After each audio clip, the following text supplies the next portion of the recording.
All right.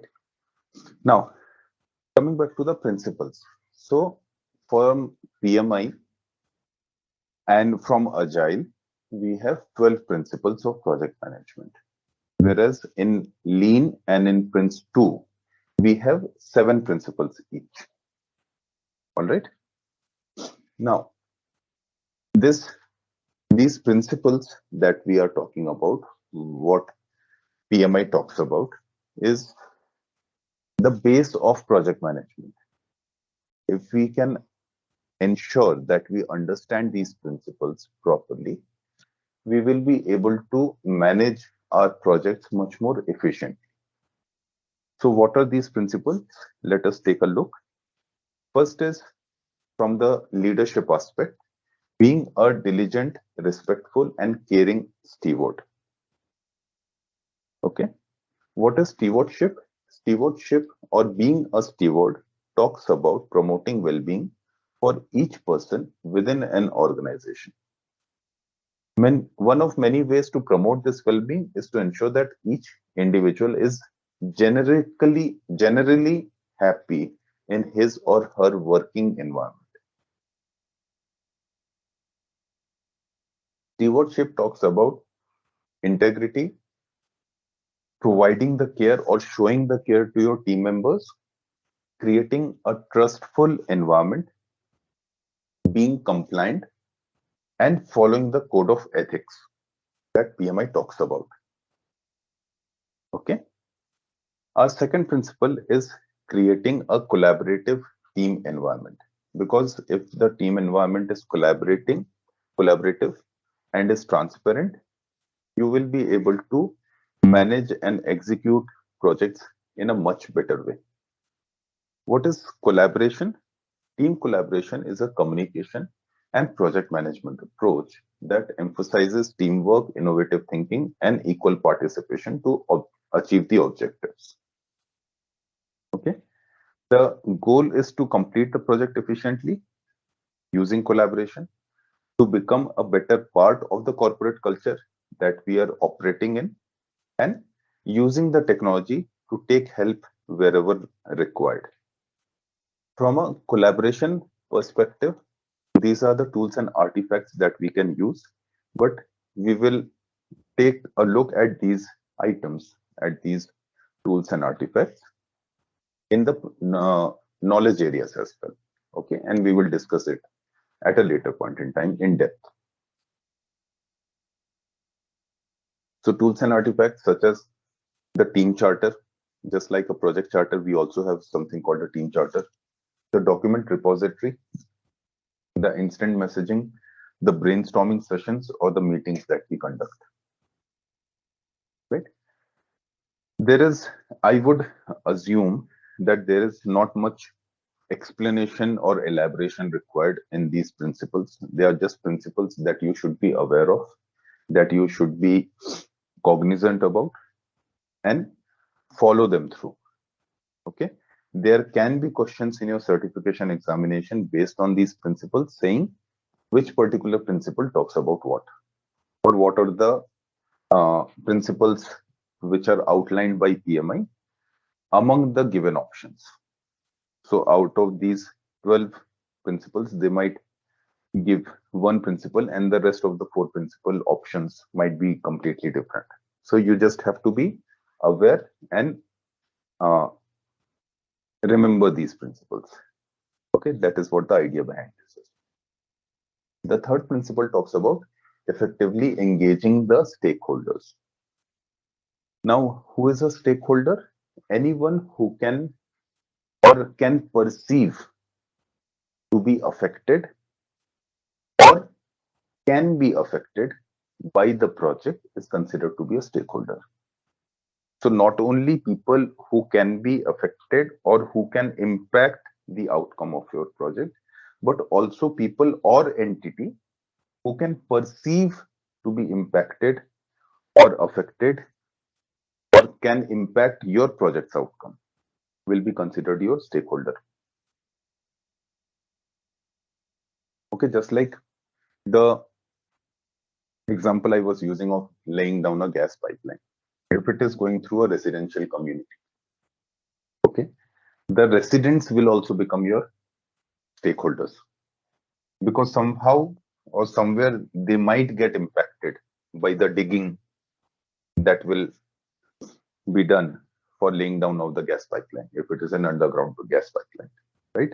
Or even if they are not getting impacted, they might perceive that they will get impacted. And because of that, you have to consider them as your project stakeholders. So for you as a project manager, it is important to identify, engage, analyze the influence of the stakeholders, and collaborate with them. Okay. The tools and artifacts for stakeholders are stakeholder register, the power and interest grid. We will take a look at that when we cover our stakeholder module, the communication plan, and the stakeholder engagement plan. All right. If you have any question, feel free to ask at any given point in time. I'm just going through all the principles one by one. The next principle, which is the fourth principle based on the delivery aspect, is the focusing on value.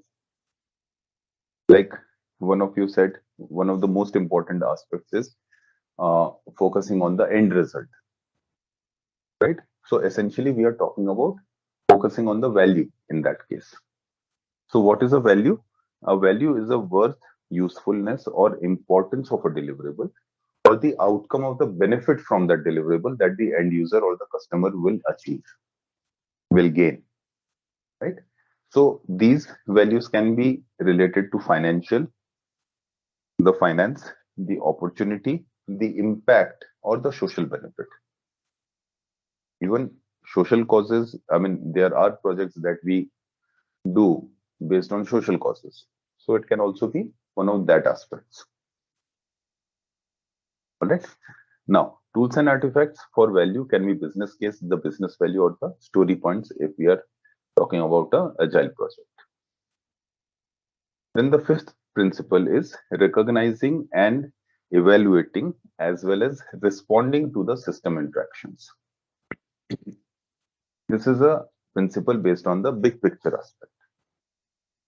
Now, when we talk about system interactions, we are not just talking about the tools or the technology. We are also talking about the corporate system that we are a part of. So a project team must realize the holistic view of the project as a system. A project may behave like a subsystem as part of a larger system. That is, they might behave as an organization being part of the larger organization, the performing organization. So those interactions have to be identified, have to be understood, have to be focused upon. So understand the business areas where the system interactions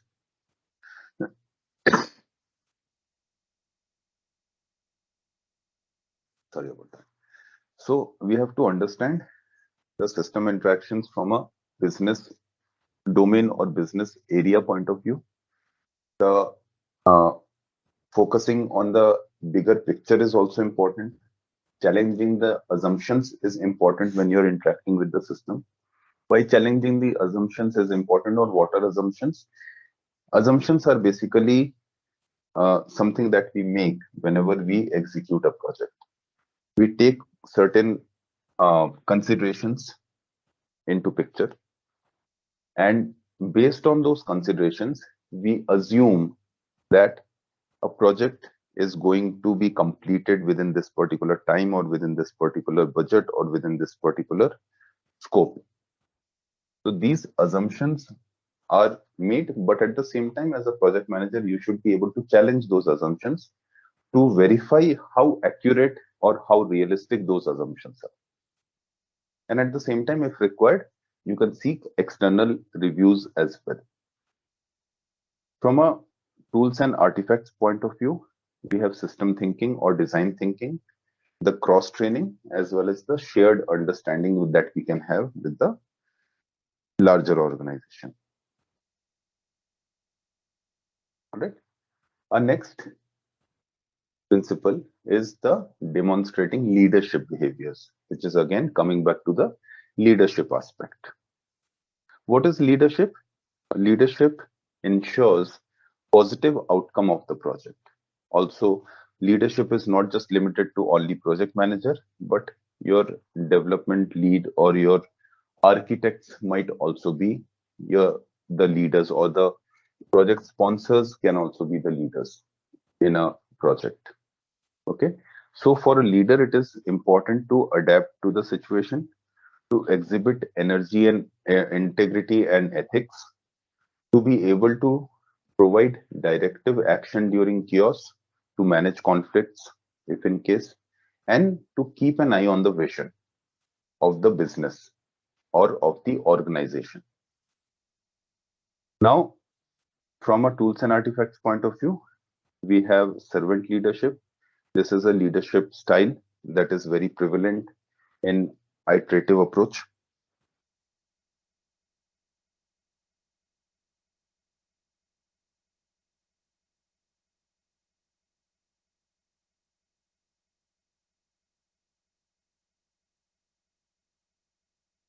Sorry. So based on the iterative approach, in the iterative model, we use servant leadership again and again. We talk about servant leadership. So when we are going to cover that module, we are going to talk about servant leadership. We can use stewardship as one of the characteristics of a leader.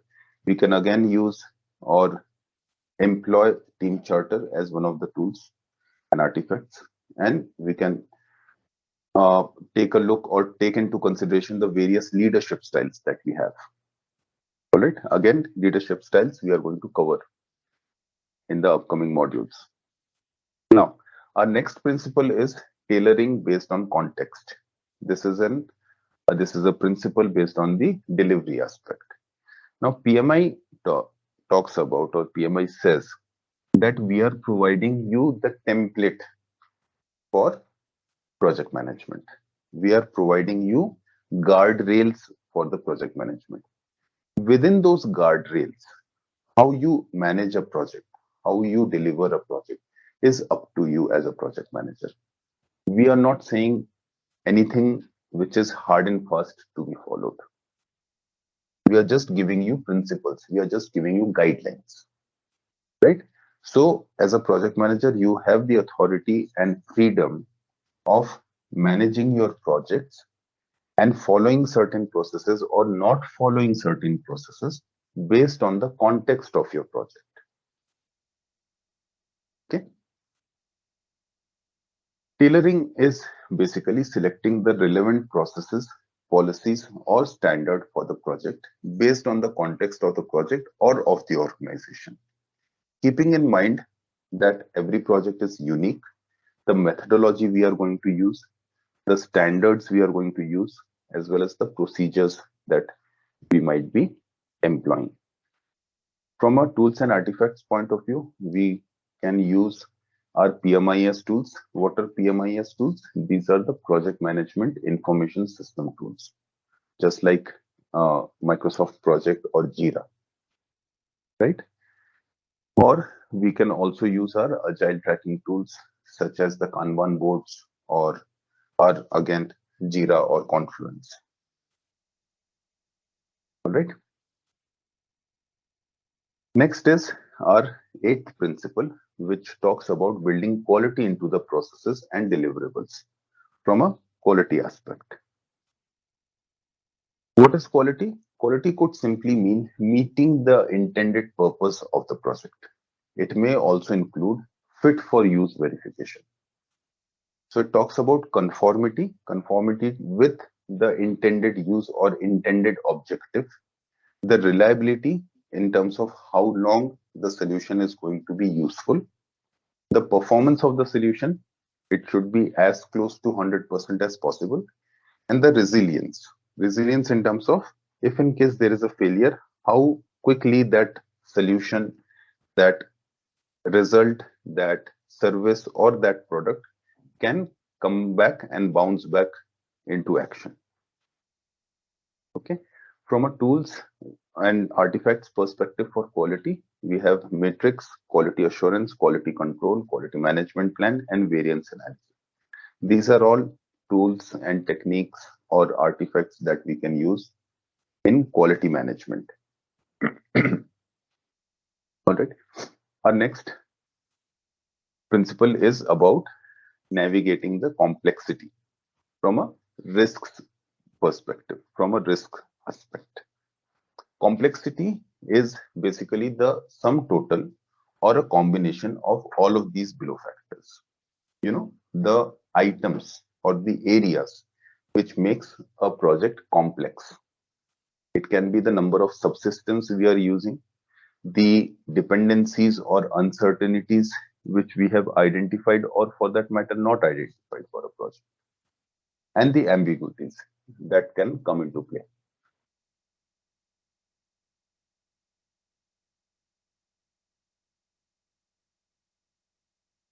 All right. Now, from a tools and artifacts perspective, you can again use brainstorming, expert judgment, prototyping, and relative estimation. These are all items we are going to cover gradually one by one in the upcoming modules and slides. The 10th principle talks about optimizing our risk responses. This is again from a risk point of view, from a risk aspect. What is risk? Risk is basically nothing but a future event. If it occurs, it will have an impact on the project, either positively or negatively. Now, our common understanding whenever we use this term risk is that it is a negative outcome, right? But in project management, a risk is not always negative. There can be positive risks, right? Now that we are talking about risk, I'm sure you would have also heard the term, or rather used it in your day-to-day conversations, which is issue, right? So do you guys agree that risk and issue are separate, or do you guys believe that risk and issue are same? They can be used interchangeably. Can I have some responses? I think they're separate because risk is more you're preparing for something that can happen, whereas issue is that that's already ongoing and then you have to respond to it. One is the proactive approach, the other one is the reactive approach. Fair enough. Kind of in the ballpark. Yes, correct. Anything else? Any other comments? Issues even which is already occurred, and risk Mhm. is potential cause in future. Right. Absolutely. Yeah. So a very easy way of explaining or remembering the difference between risk and issue is that issue is the present tense of risk. Risk is the future tense of issue. Risk is something which we are considering or we are assuming to happen in the future. Once it happens, once it occurs, it becomes an issue. So risk is the future tense of issue. Issue is the present tense of risk. Issue is when a risk has happened. Okay, this is an interview question which is very, very prevalent in project management. Very basic kind of a question. Okay,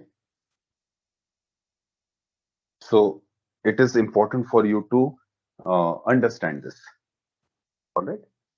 Now, in terms of risk, we have to take a look, or we have to take into consideration the probability of that risk happening, because risk is again a future event, right?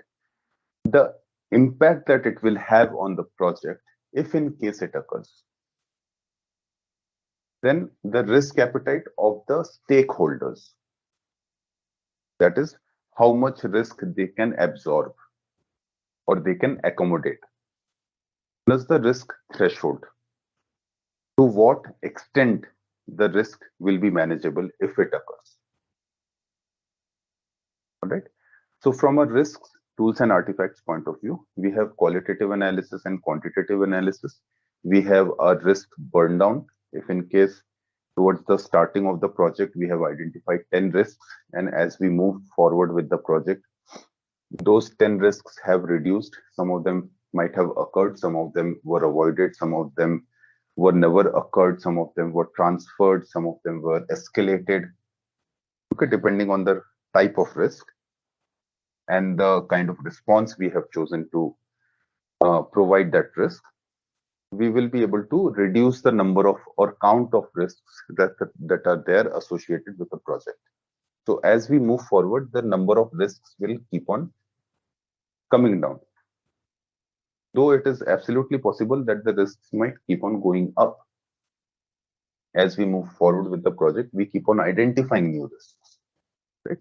So that burn down chart with respect to risk can be one of our tools when we are talking about risk.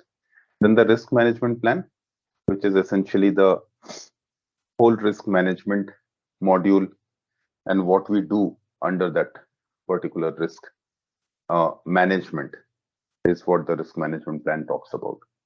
Then the decision tree. All right, decision tree is also something that we are going to take a look in a elaborate way in the upcoming slides. Then we have the 11th principle, which talks about embracing the adaptability and resiliency from a quality standpoint. What is resiliency? I have already explained that in the previous slide. So whenever you're talking about resiliency, always try to keep short feedback loops, have continuous improvement processes implemented in your project, do regular inspection, onboard a team or work with a project team which is diverse and they have broad skill sets or they are cross-functional. So that if in case there is a particular resource who or which is not available for a certain period of time, another resource can immediately fill that void. Then also have transparent planning, because that is again something that we were talking about during the team collaboration principle, wherein if you have transparency, you will have a team who understands what the project is all about, who is working on what, and how to help the team in a better way. All right. The last principle is about change. So it talks about enabling change to achieve the envisioned future state. Change is always welcome, is what Agile says. But that does not mean it is uncontrolled change. That does not mean it can be any and every change. It should have a certain goal aligned to the project objective or to the business objective. Right? Now, what is change? Changes are introduced in a project for it to stay relevant with the outside world. Changes can come in from internally or from externally. These changes should be executed and managed in collaboration with all the stakeholders. So as a project manager, it is important for you to review and analyze the changes, as well as introducing a culture which is acceptable of changes. All right. From tools and artifacts point of view, we have the change control board, which authorizes and approves, authorizes, reviews, approves, or rejects the change requests. The adaptive methodology, if in case we are using that particular methodology, which is the iterative approach, in that case, change will be prevalent. And then the change management plan, through which we will be able to manage and execute the changes. Give me a second.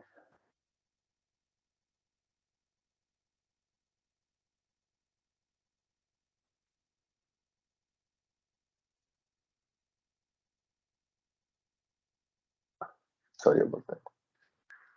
Okay. Now, with this, we are done with the 12 principles of project management. Any questions before we take the next case study?